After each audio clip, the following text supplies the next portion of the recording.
আমি চাই আমার হাজবেন্ড একটা বিয়ে করুক, আমার মতো তারও দ্বিতীয় বিয়ে হোক। আমার এই হাজবেন্ডের সাথে আমার দ্বিতীয় বিয়ে, প্রথম সংসারটা আমার করা হয়নি। বর্তমানে যিনি আমার হাজবেন্ড, সে বিয়ের আগে আমার জন্য এত পাগল ছিল, আমার প্রথম সংসারটা ভেঙে যাওয়ার পরে দ্বিতীয়বার বিয়ে করার কোনো ইচ্ছা ছিল না। কিন্তু আমার হাজবেন্ডের এত পাগলামি, আমার প্রতি এত ভালোবাসা, এত মায়া, এত যত্ন দেখে ফাইনালি আমি সিদ্ধান্ত নিয়েছিলাম আমি আবারও বিয়ে করব। সবচেয়ে মজার ব্যাপার কি জানেন, আমার হাজবেন্ডের সাথে আমার বিয়ের 1.5 বছর হতে যাচ্ছে। 1.5 বছর পরে তার মনে হয়েছে সে ডিভোর্সে একটা মেয়েকে বিয়ে করেছিল। এই কথাটা তার মনে যতবারই আসে ততবারই সে আমাকে আর মেনে নিতে পারে না। তার জীবনে আমার সাথে তার প্রথম বিয়ে।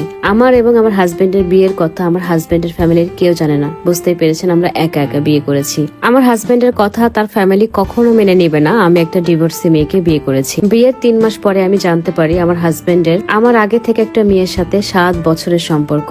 আমার হাজবেন্ডের বাসা থেকে এবং আমার হাজবেন্ড নিজে ওই মেয়ের সাথে বিয়ের প্রিপারেশন